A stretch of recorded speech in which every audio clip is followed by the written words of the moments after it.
Hey guys, इस video में मैं आपको कुछ मौलिक नए निष्कर्ष दिखाना चाहता हूँ कि प्राचीन चिन्नकेशव मंदिर वास्तव में कैसे बनाया गया था। यह प्राचीन तकनीक पूरी तरह से अलग और दिमाग को चकरा देने वाली है, इसलिए इस वीडियो को अंत तक देखना सुनिश्चित करें। यहाँ आप देख सकते हैं कि कई मूर्तियाँ गायब हैं। पुरातत्व रिपोर्ट्स का कहना है कि मंदिर से कम 94 मूर्तियाँ गायब हैं। लोगों ने इन अमूल्य मूर्तियों को चुरा लिया और विदेशी कलेक्टर्स को बेच दिया।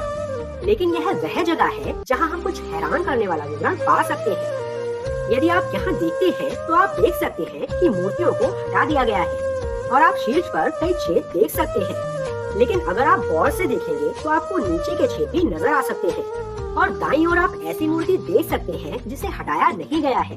इसका मतलब है कि मूर्ति और पीछे का पत्थर एक पत्थर के ब्लॉक से नहीं बना है। जब हम इस मंदिर की दीवार को देखते हैं तो आप नक्काशी का एक समूह देख सकते हैं। हम आमतौर पर मानते हैं ये सभी नक्काशी है जो दीवार बनाने वाले विशाल ब्लॉक के ऊपर खुदी हुई है, लेकिन नहीं, प्राचीन बिल्डर्स ने मूर्तियों को अलग अलग तराशा और फिर उन्हें दीवारों पर लगा दिया। ठीक उसी तरह जैसे आज हम टीवी माउंट करते हैं। विभिन्न प्रकार के जोड़ों का उपयोग करके इन स्लॉट्स पर बस मूर्तियों को लगाया जाता है। लेकिन आइए और भी करीब से देखें। हम देख सकते हैं कि इन छेदों पर मूर्तियों को कैसे लगाया गया है। ये मूर्तियाँ छोटी हैं, लगभग केवल 6 से 9 इंच लंबी है, लेकिन इनके पीछे देखिए, प्रत्येक मूर्ति में कम से कम 2 बेलनाकार विस्तार, 2 छड़े हैं। मेरा मतलब है कि पीछे 2 पत्थर के सिलेंडर हैं, जिन्हें तब दीवार के छेद में प्लग किया गया था। यह वास्तव में एक शानदार इंजीनियरिंग तकनीक है और इसको हटाना या अलग करना बहुत कठिन है, लेकिन वह पर्याप्त नहीं था। इसलिए बीच में 2 जोड़ों के अलावा ऊपर और नीचे भी जोड़ बने थे, जिससे यह समझना लगभग असंभव हो गया कि मूर्तियों को स्वतंत्र रूप से बनाया गया और फिर दीवार से जोड़ा गया। प्रतिमा और दीवार को जोड़ने वाले ट्यूब जैसे एक्सटेंशन है। ये वास्तव में पीछे से जुड़े हुए हैं, लेकिन माउंट इतना सही है कि सब कुछ एक टुकड़े जैसा दिखता है। उसी प्रकार का जोड़ शीर्ष पर भी पाया जाता है और इसको समझना भी बहुत मुश्किल है। और आज पत्थर में ऐसे जोड़ों को इंजीनियर करना लगभग असंभव है।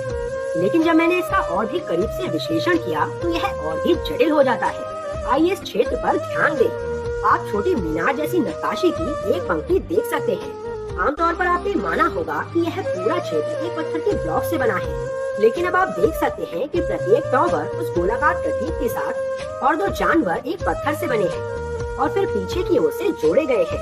तो ये 3 मीनारें 3 अलग अलग पत्थर के ब्लॉक से बनी है। मैंने भी ऐसा ही सोचा था, लेकिन यह गलत है। सामने के दृश्य से कुछ भी दिखाई नहीं देता है, लेकिन जब आप चीजों को किनारे से देखते हैं तो गोलाकार वस्तु वास्तव में एक और अलग पत्थर का ब्लॉक है जो इसी मीनार पर लगा है। माउंटिंग कनेक्टर स्पष्ट रूप से दिखाई दे रहे हैं। प्रत्येक जानवर भी एक अलग पत्थर का ब्लॉक है जो टॉवर से जुड़ा हुआ है। यह विश्वास करना बहुत कठिन है ना? क्योंकि इस क्षेत्र को देखिए जहाँ 2 जानवर मिलते हैं। यह एक पत्थर जैसा दिखता है, लेकिन ये 2 अलग अलग पत्थर के ब्लॉक्स हैं। और अगर आप ध्यान से देखें तो पीछे एक कनेक्टर है जो कि उनके बीच में ठीक से स्थापित किया गया है। संरेखन हैरान करने वाली सटीकता के साथ किया गया है। मेरा कहना है प्रत्येक टॉवर एक पत्थर से नहीं बना है।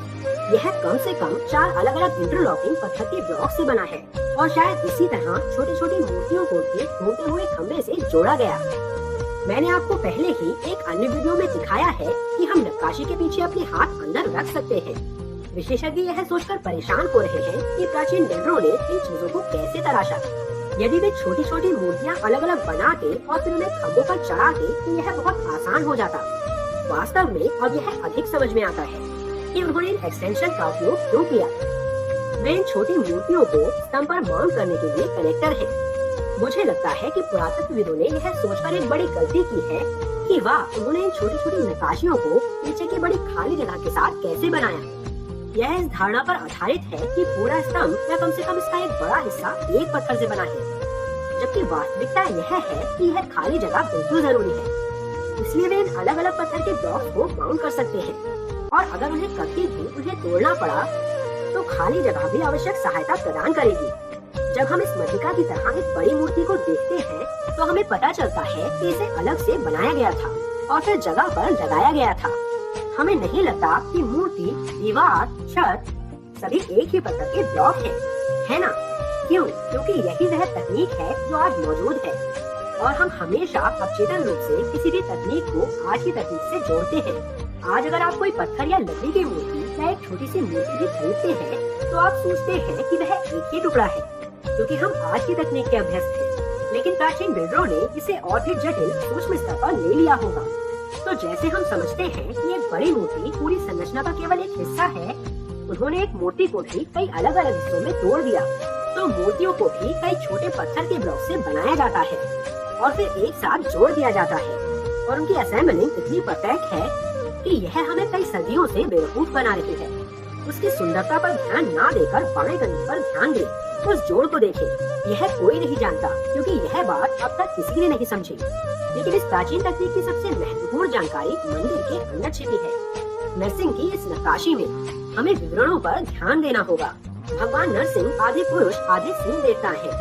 हालांकि इस मंदिर में उनका चेहरा एक सामान्य सूरज से थोड़ा अलग दिखता है। उन्होंने हेलमेट या ताज पहना हुआ है और आप वहाँ बीच में हीरा देख सकते हैं और आपको लगता है कि वह अपने हाथों से रस्सी खींच रहे हैं। लेकिन अगर आप ध्यान से देखें तो ये रस्सी नहीं है, यह एक राक्षस की आंख है जो उनकी गोद में लेटा है। वह अपने नंगे हाथों से दानव को काट कर मार रहे हैं और वह उसकी आंखों को एक माला के रूप में पहने हुए है। नरसिंह ने इस राक्षस का वध कैसे किया, इसके बारे में दिलचस्प विवरण है। उदाहरण के लिए उन्होंने अपना पैर ऐसी स्थिति में रखा कि दानव अपना हाथ नहीं हिला सकता और अपनी ढाल का उपयोग नहीं कर सकता, और नरसिंह दानव के मुकुट पर भी भाले से दबा रहे हैं। आप देख सकते हैं कि भाला उसके हेलमेट पर मजबूती से लगा हुआ है। और हाँ, यदि आप हिंदू नहीं हैं, तो आप सोच सकते हैं कि यह व्यर्थ है, उसके हेलमेट पर भाला क्यों लगाएं, जबकि उसके चेहरे पर लगाने से ही काम चल जाएगा, इससे राक्षस मर जाएगा, है ना? नहीं, प्राचीन हिंदू ग्रंथों का कहना है कि इस राक्षस को किसी भी हथियार या किसी भी आदमी या किसी भी जानवर द्वारा जमीन पर या हवा में नहीं मारा जा सकता था।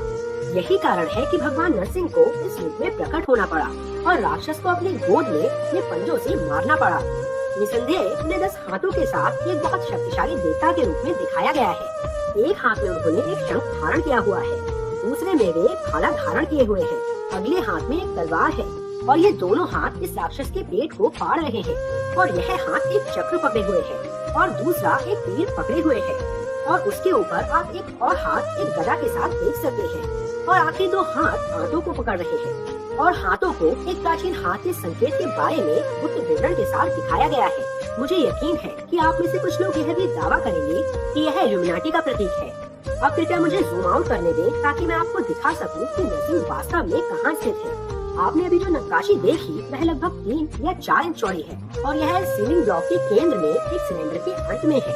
कल्पना कीजिए कि इन सभी विवरणों को उस छोटे से क्षेत्र में उकेरा गया है।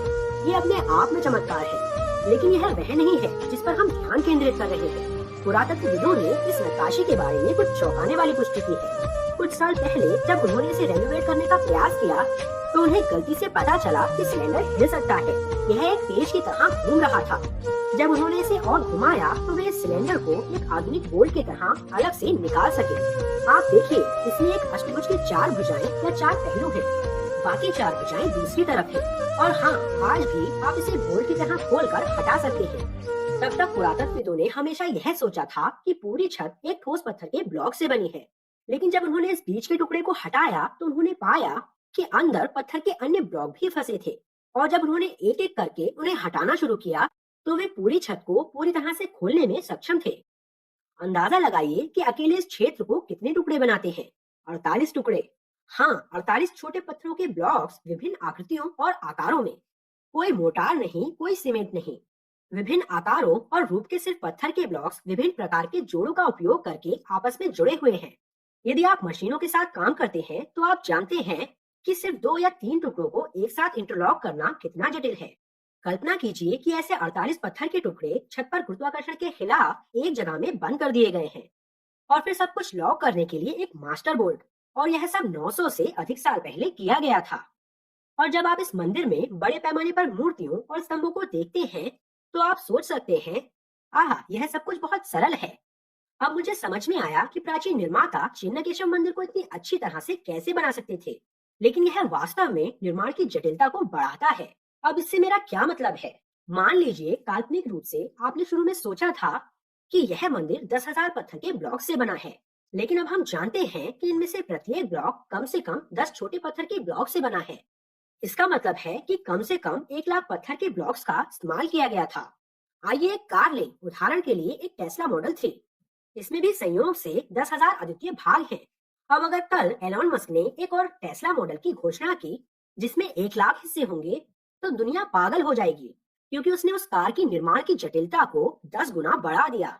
बेशक एलॉन मस्क ऐसा नहीं करने वाले हैं, क्योंकि वह पागल नहीं है, लेकिन प्राचीन बिल्डर थे। और यह ठीक वैसा ही है जैसा हमने अभी यहाँ खोजा है। इस वीडियो से आपको पता चला है कि जितना हमने पहले सोचा था, यह मंदिर उससे कहीं 10 गुना अधिक उन्नत तकनीक के साथ बनाया गया था। लेकिन एक मिनट रुकिए, क्या होगा अगर यह छत सिर्फ एक विशेष विशेषता थी? मेरा मतलब है कि क्या होगा अगर यह छत एक अपवाद है और उदाहरण नहीं है? मेरा मतलब है कि आइए इसे देखते हैं। क्या ये सभी क्षेत्र छोटे छोटे पत्थर के ब्लॉक से बने हैं? अधिकांश दीवारें केवल फूलों, पत्तियों और लताओं से ढकी हैं। ऐसा लगता है कि यह सिर्फ 1 या 2 पत्थर के ब्लॉक से बना है ना? लेकिन आइए इन पौधों पर करीब से नजर डालें। हर पत्ते के अंदर एक देवता को उकेरा गया है। इतने क्षरण और विनाश के बाद भी आप अभी भी उन्हें देख सकते हैं और इन देवताओं की पहचान कर सकते हैं। प्रत्येक पत्ता 1 इंच से भी कम लंबा है, लेकिन आप देख सकते हैं कि प्रत्येक पत्ता 3D में लटक रहा है। लेकिन यदि आप नष्ट हुए पत्तों को बारीकी से देखना शुरू करते हैं, तो आप शीर्ष कनेक्टर और नीचे के कनेक्टर को भी देख सकते हैं। हाँ, प्रत्येक पत्ता पृष्ठभूमि से जुड़ा एक अलग पत्थर का ब्लॉक है। यह स्पष्ट है कि प्रत्येक पत्ते को अलग से बनाया गया और फिर पृष्ठभूमि से जोड़ा गया। तो आप कल्पना कर सकते हैं कि एक वर्ग फुट क्षेत्र बनाने के लिए कितने छोटे पत्थर के ब्लॉकों की आवश्यकता होगी। यहाँ एक ध्यान देने वाली बात यह है कि यह सब बंधन सामग्री जो आप देख रहे हैं, और आपको कई जगहों पर सीमेंट या कंक्रीट के ढेर सारे पैच दिखाई देंगे, टूर गाइड के अनुसार यह सब नया है। यह सब पुरातत्व विभाग द्वारा किया गया था, ताकि यह सुनिश्चित हो सके कि चीजें ढह न जाए। मूल मंदिर बिना किसी जोड़ने वाली सामग्री के बनाया गया था। ये सब विभिन्न जोड़ों का उपयोग करके पत्थर की इंटरलॉकिंग तकनीक से किया गया था। तो हमारे पास छत है जो 48 टुकड़ों से बनी है, और हमारे पास छोटे पत्थर के ब्लॉक्स हैं, जो इस बात की पुष्टि करते हैं कि चेन्नकेशव मंदिर हर वर्ग फुट क्षेत्र में कई छोटे पत्थर के ब्लॉक का उपयोग करता है। इसका वास्तव में क्या मतलब है? इसका मतलब है कि यह मंदिर एक बहुत ही अनोखी तकनीक के साथ बनाया गया था। इस मंदिर के हर वर्ग फुट क्षेत्र के लिए कम से कम 10 अलग अलग पत्थर के ब्लॉक्स हैं। यह 10 से बहुत अधिक हो सकता है, लेकिन मैं इसे कम अनुमान पर रखूंगा। अब मैं बहुत रूढ़िवादी होने जा रहा हूँ और इस मंदिर परिसर में लगभग 80% संरचनाओं को छोड़ दूंगा। मैं टॉवर परिसर की दीवार पर विचार नहीं करूंगा। मैं इस मंदिर और इस मंदिर को शामिल नहीं करने जा रहा हूँ।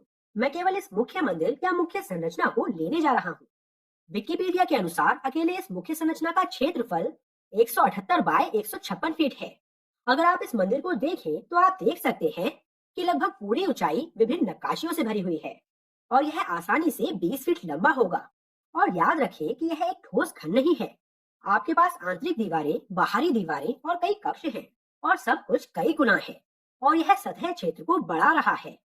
लेकिन अगर हम इस अतिरिक्त क्षेत्र को नजरअंदाज कर दें और हम इसे एक साधारण ठोस क्यूबॉइड के रूप में लें, तो सतह का क्षेत्रफल लगभग 68,000 वर्ग फुट हो जाएगा, क्योंकि इस मंदिर का हर वर्ग फुट कम से कम 10 पत्थर के ब्लॉक से बना है। इसलिए उन्हें कम से कम 6,80,000 पत्थर के ब्लॉक्स की आवश्यकता होगी।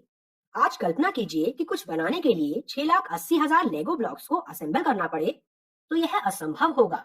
और ये सिर्फ रेडीमेड ब्लॉक्स नहीं है ना? हर पत्थर को नापा जाना चाहिए।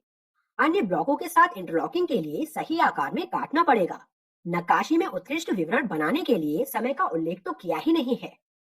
और बिना किसी जोड़ने वाली सामग्री के 6,80,000 वास्तविक पत्थर के ब्लॉक्स को जोड़ना दिमाग चकरा देने वाला है। यह मानवीय रूप से असंभव लगता है। मेरा मतलब है कि प्राचीन तकनीक का यह ज्ञान कहाँ से आया? वास्तव में भारत प्राचीन तकनीक की भूमि है, विशेष रूप से वास्तुकला और इंजीनियरिंग में। एक तरफ एलोरा की गुफाओं में कैलाश मंदिर है, जो सिर्फ एक ठोस चट्टान से बना है। दूसरी ओर हमारे पास चेन्नकेशव मंदिर है, जो कम से कम 6,80,000 पत्थर के ब्लॉक से बना है। मुझे उम्मीद है कि आपको यह वीडियो पसंद आया होगा। मैं प्रवीण मोहन, देखने के लिए बहुत बहुत धन्यवाद। सब्सक्राइब करना ना भूलें और मैं आपसे जल्द ही बात करूंगा। बाय।